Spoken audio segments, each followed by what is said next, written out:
What's up, everybody? So, I know I've been gone for a little bit. I basically been busy working. The last 2 weeks have pretty much been, I wouldn't say chaotic, but definitely just, putting the pedal to the metal and hammering out some miles here. I am sitting up here in Maine. The truck's been running the whole time. It's about 0 degrees right now with, I don't know, like a 30 or 40 mile an hour wind. It definitely frees the tits off anything. So that being said, the truck's been doing good with the cold, hasn't had any problems. I had an early Walmart delivery this morning at 6 a.m. So I pretty much drove all through the night. I got a little bit of sleep at Walmart and a little bit of sleep right here. I had to go into personal advance. I'm out by Lewiston, Maine. Lewiston, Maine I'm out by. So there's an Irvin truck stop over here, and that's where I, pretty much PC to. So, I tried to sleep here, but, once usually what happens with me is once the sun hits me in the head, like right in the face, especially when it's like snow and super bright out here. In fact, I'm like being blinded almost as it is. You know what? Here.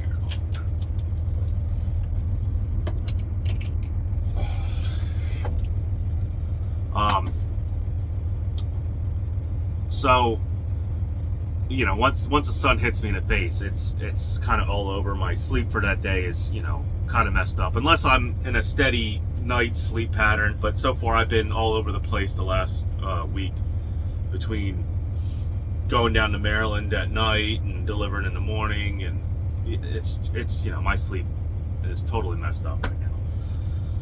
So, the truck's been idling the whole time. I have it bumped up, I think like 800 RPM.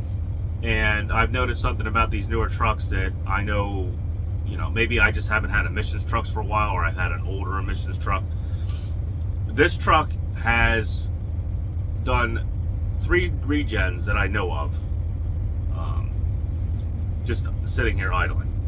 Now, the rest might have done when I was sleeping. I probably got about 6.5 hours of sleep, woken up in between, whatever it is, so let's see, I had the 2.5 hour, 3 hour wait. I was waiting at Walmart.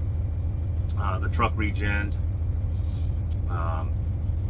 When I was parked here trying to fall asleep for probably an hour or so, I was actually on Snorlord's live chat there a little bit earlier this morning. When I was trying to fall asleep, it did a regen again. Probably, who knows, maybe between the time I was sleeping it did a regen, and just earlier, about maybe 20 minutes before I decided to start this video, it did another regen. So maybe that's the key to less DPF problems and less sensor issues. Maybe just keep the system clean to begin with, and do a lot of regens. I have it. It's let's see, idling at 800 RPM. It's using a half a gallon of fuel. I know if I let it idle down to 500, I guess like 5 or 6. It sits around idle like 5 or 600 RPM. I know if I let it idle down, it'll drop down to 0.4, so a little less than half a gallon of fuel an hour it uses.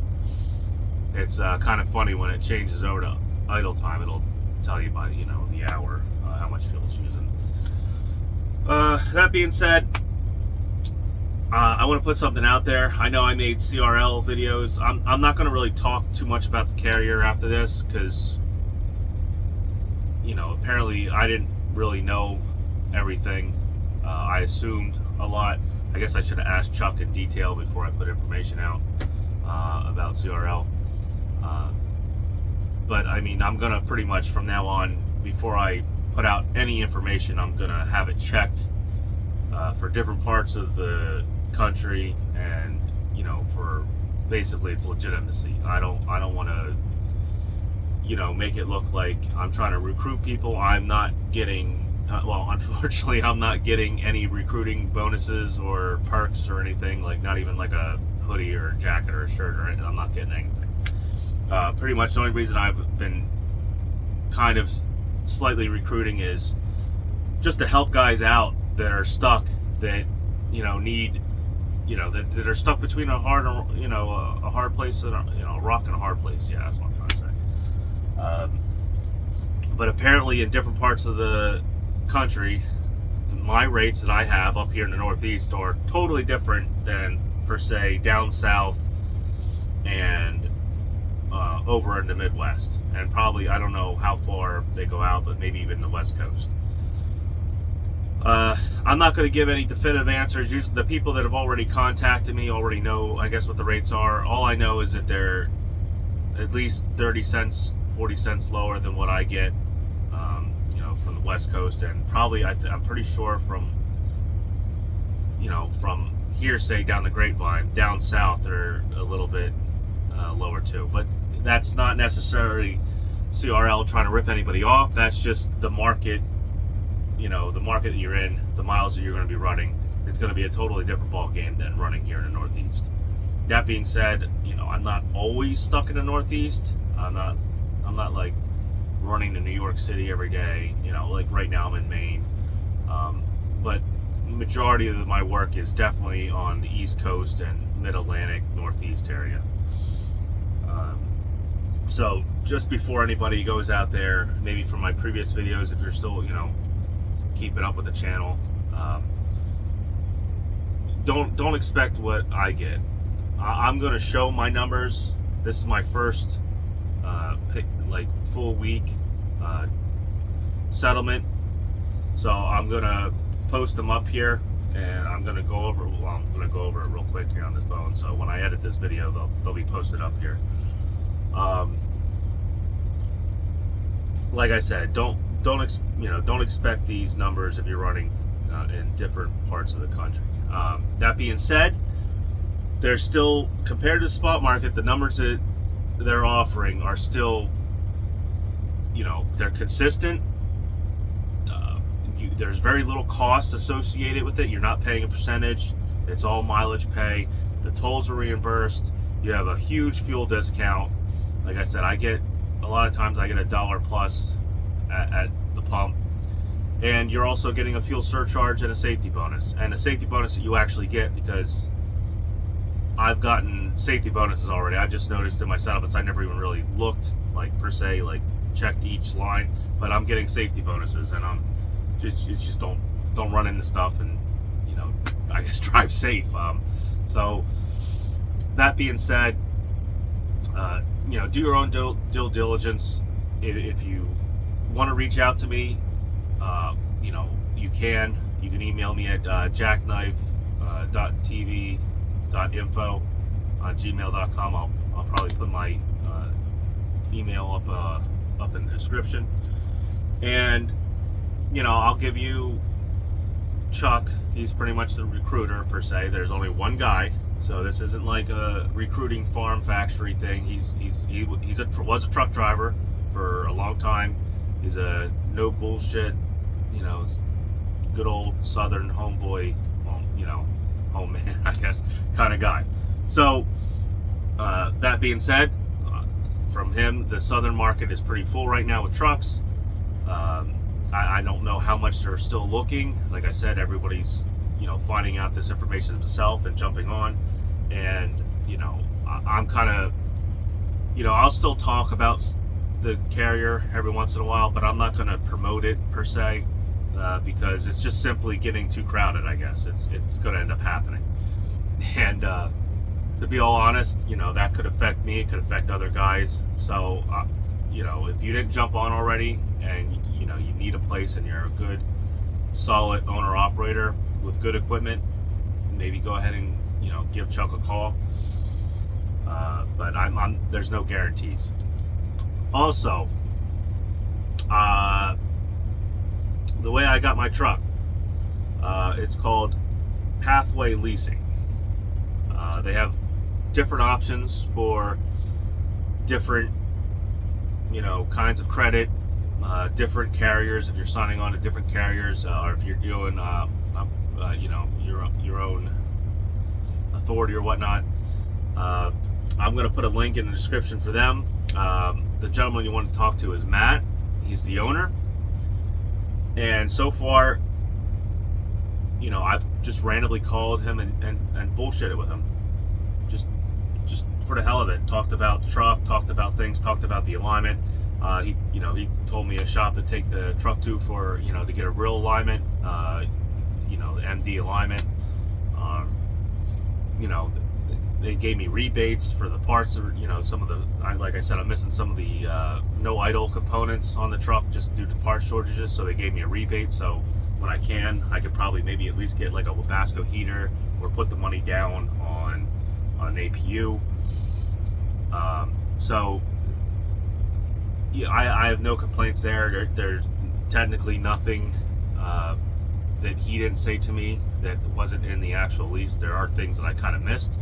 A little bit about like an extra mileage fee, but technically it only comes out to $75 a week if you run a certain amount of miles. But it is what it is. There's also other ways they can pull the money out. They can do it through the carrier, well, depending through the carrier, or vice versa, or your settlement goes to them and they can pull it out directly from there, or I'm not 100% sure, you can pay it yourself.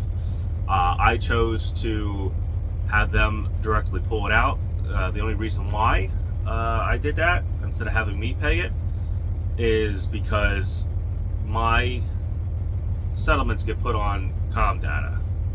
Then I have to transfer them over from Comdata into my bank account, and with Pathway doing it, I have my money a day ahead of schedule, and it's in the bank. Like, it's as soon as I get my settlement, it's in the bank. So I chose to do it that way. So yeah, basically, if you really think about it, yeah, it's almost set up like I'm a lease purchase driver, but I'm not stuck with the company. I can go anywhere I want, and the only difference is instead of me paying the $4,000 at the end of the month, I'm paying it weekly. Also, there's other stipulations to that. If I want to take time off or anything, I can call them up, and I'm not, like I said, I didn't really work out the 100% details, but the gist of it is I can actually have breathing room if I need it, as long as I'm up to date with my payments and everything. So I'm gonna put his email and their link in the description. Pretty much, I could have probably got my own loan on this truck, but like I said, the problem was I would have basically been looking at I'd have been looking at a very long-term loan. I wouldn't have had the warranty that I got with this truck. Everything's been extended, and I still would have been looking. I'd have been looking at 5 to 6 years for the loan, and the interest rate was like 20 some odd %, and it would have been like a first-time truck buyers program. So to be honest, I kind of looked at both ways. I know I jumped on Pathway right away as a solution to my problems, but then I slowed down. I looked to see what I could get out there, and you know what, I'm paying a lot, but I'm paying the truck off fast. It's going to be paid off at least 100,000 miles or so under warranty. Then on top of that, there are other things that are warranted past that. The automatic transmissions, like, warranties to I think like 750 or 800,000 miles. The engine, I'm not 100% sure. Don't quote me on this, but I think it's warranted out to 600,000 miles or 550 or something like that. So I'm going to be completely covered, with the truck while I'm still paying. It ain't going to be I get to year 5 and still paying the truck, and the DPF system goes out, and I'm looking at like a $15,000 or $20,000 bill at a Kenworth dealer. So I'm going to pay the truck off in 4 years, which, if you see my settlements, it's not a big deal. I'm still netting about $5,000. Now, is that going to be every week? I can't tell you that. If I take off, if I get different runs, but the big thing here is, since I'm on a dedicated carrier, I don't stop. A lot of times, before I even drop off my load, I already have the next load set up. I already know where I'm going, what I'm doing, and some of this is just drop and hook kind of situations when it's, internally with the customer that I work with. But most of it, well, you already know the customer. I'm just not going to mention their name, but if you see the side of the trailers and stuff, you know who it is, and where I show up at. But I'm just trying to tone it down a little bit, just in case there's like not a confidentiality problem. I just don't want any problems. It's just like what Cash and DIY do. They try to, Cash doesn't let you know who the carrier is. Well, I figured I would do it because, I was in a bad situation, and I feel that if other people are in a bad situation, they should be able to, I just wanted to help some people out. Was it probably the best idea? Yeah, I don't know. But so far, at least the people that have looked into it that I know of have been upstanding, owner operators. They even have YouTube channels, and I don't feel like I'm sending any riffraff their way. So here's the numbers I got for the week. Let me pull it up here on this other phone here. I'm not getting blinded anymore anyway. So if you're looking up on there, so we started out Pottsville. It's out where I live. And the first load we went to was Elton, Maryland. Let's see here. That paid, let's see, $1,236. The fuel surcharge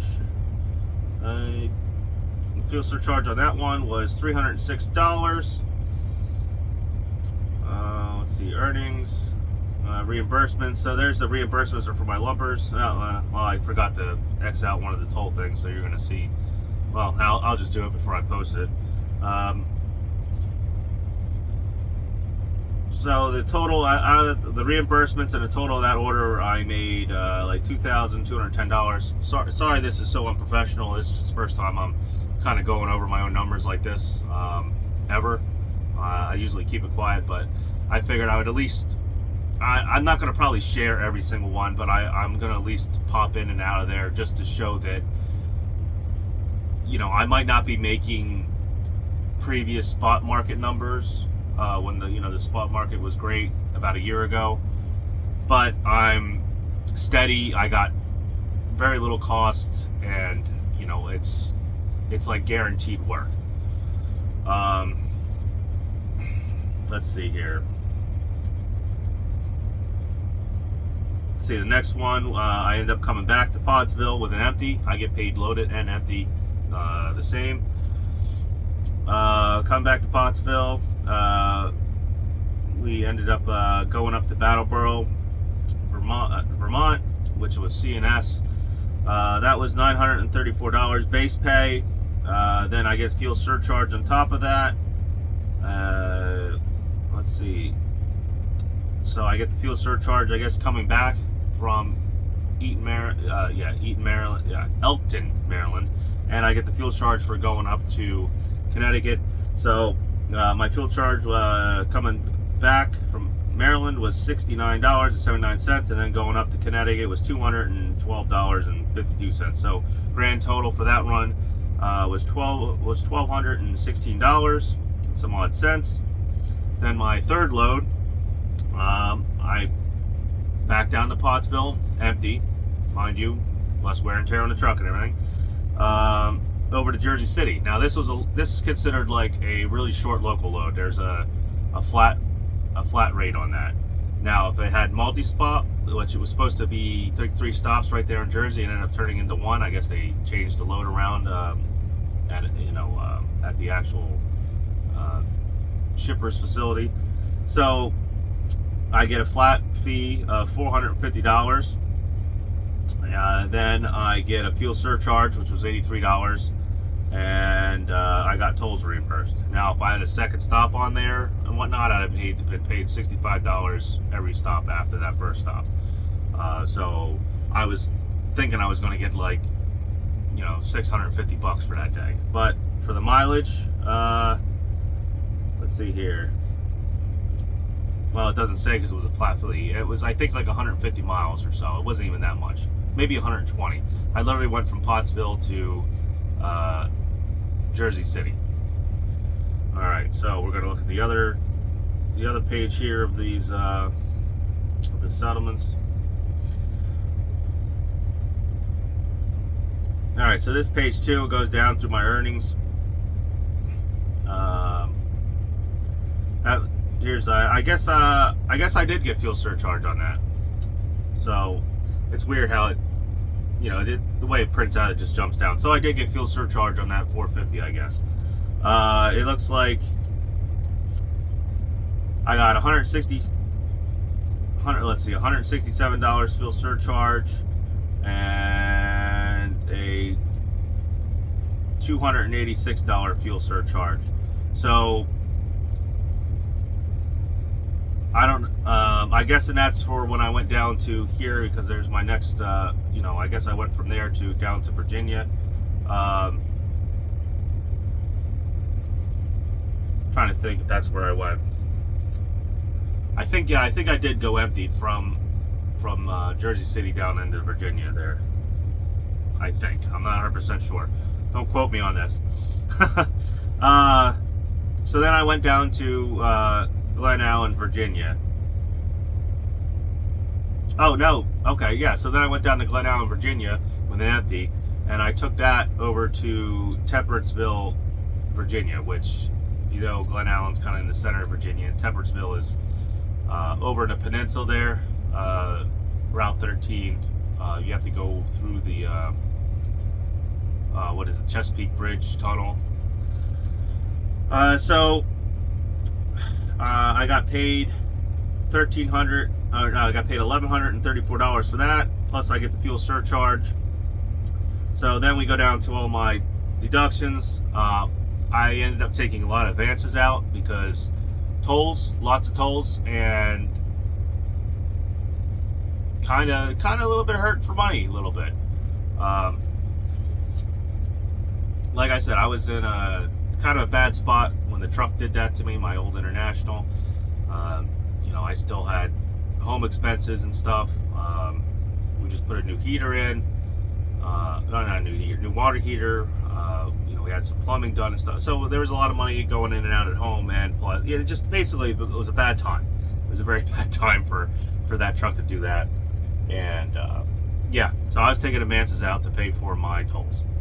So mind you, when you see my net, there's probably about $1,000 worth of deductions that won't normally be in there, including the plate. When that paid off, the plate will be paid off in like 3 or 4 payments, things like that. I'm also paying for the plate for the previous truck too, because that I was literally on about a month, and they weren't taking the plate out because I had the temp tag, so they weren't. I guess they weren't deducting the cost for the plates yet. I don't know why, but so I still end up having to pay for the plate that was on the old truck. All right, so I took the advances out, yada yada yada. I think that came out to like $400 and so on dollars. Fuel for the week. I should have wrote this down. I spent $400 in Maryland. Well, $476 in Maryland. Let's see. I spent. It's a little pain in the butt. Everything's come together. New Hampshire, I spent $303. And then Paulsboro, New Jersey, I spent.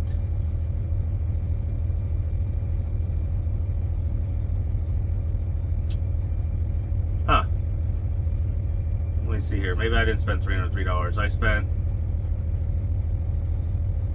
Oh, New Hampshire. There we go. Yeah, I spent. Yeah, wow. Okay. So I spent $303 in New Hampshire. I spent $168 in Columbia, New Jersey, which was at a TA there on 80. And then in Paulsboro, I spent $330. So the grand total on deductions was $1,830. So they paid my gross was $7,282. The driver deductions was $1,830. My net pay, now that, mind you, this is even with all the cash advances and everything. My net pay was $5,254. All right. Now we're going to go to page 3 here. Let's see. I have my occupational accident insurance. That's $25.33. I have an escrow, which I don't need anymore because I'm paying 2 escrows right now. I don't know. I might keep it. I might not, because I decided to take an escrow out with Safeway just because their maintenance department, it would be a lot easier to do warranty repairs and stuff on the truck through them. And if I needed to use any of that escrow, they could just take it out right there. So I don't know. I'm debating whether or not to keep 2 escrows and just forget about this one and see how much money it piles up. It just depends. Let's see. Here's my 2023 tag deduction, which was $220, which that'll eventually go away.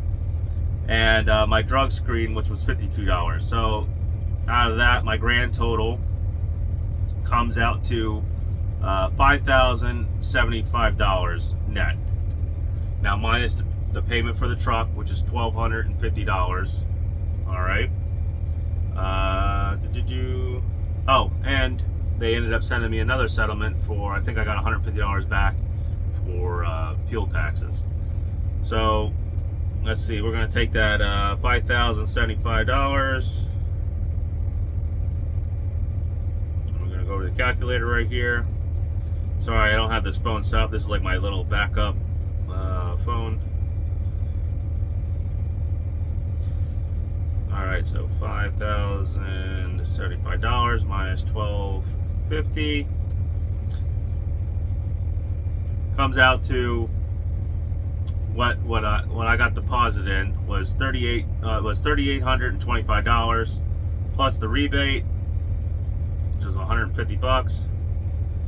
So my net pay for this week, if I didn't take, my net pay, regardless about the miscellaneous deductions, all the advances I took out, was $3,975 is what I netted this week. So that was, to me, that's what got deposited in my bank. Now the following weeks, eventually my plates are going to come off the truck. The fees for the plate. I'm not going to be taking any more advances out. So give or take, I'm probably looking at about, if I continue to run like this, about $4,500 net to me with the truck payment and everything. There's also, I'm leaving out here, there's also bobtail and physical damage insurance. That is $435 a month for me through Progressive.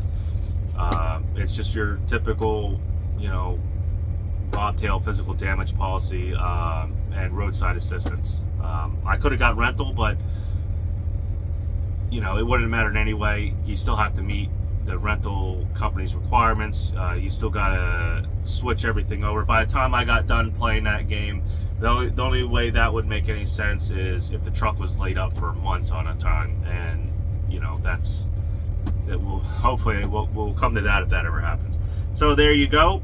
I'm running dedicated, and I'm netting about $4,500 plus a week. I get home when I want. I don't have to continue to run. I get by the house. That just helps it because the DC's right there by where I live. It's about a 25 to 30 minute drive. And let's see, I think last week I was home for 3 or 4 10-hour plus breaks, and I think a 36 or 38-hour break for the weekend. But like I said, I've been kind of trying to run pretty hard. I know that doesn't sound kind of hard, but for me it is. Usually I take a whole weekend off, from like Friday afternoon, 3 or 4 to, I don't know, Monday about 8 o'clock. But you know, it's fine. And so far, it's working out for my family. I'm seeing my kids on a weekday. I'm getting up and, you know, taking them to school. You know, losing a little sleep for it. But you know, I'm there. You know, I'm not too far away. I'm not out in Montana or anything, which it has its perks. I do like getting around. I do like seeing the country. I'm definitely not going to probably be able to, you know, meet up with anybody on YouTube unless I go down to, you know, let's see, is that the Kentucky, mats, you know, Kentucky or whatnot, which I'm going to probably try to do this year, maybe, depending on who says they're actually going to go. I would like actually to be able to meet people face to face and personally thank them. You know, maybe buy dinner or something. But yeah, so that's that. This I'm hoping this was as professional as I could make it. You know, running out of daylight here. So yeah, so thank you for stopping in. I hope this video maybe cleared up a few things, demonstrated some stuff, just showed you, you know, why I haven't been making a lot of videos, why I haven't been necessarily shooting B-roll. Also, there's a little few caveats to the B-roll footage. I need to get some extra camera equipment just to make everything totally safe, you know, for the kind of B-roll I want to shoot. So there's probably going to be a different kind of camera I'm going to probably wear, and where my phone's mounted right now, I can't really take outside video, so I'm going to probably have to buy another mount for that. Yeah, so I'm gonna try to step up my game here. I'm gonna try to get some probably used GoPros, because I simply just don't like the newer GoPros. Pretty much from 9 up, I hear nothing but awful things about them.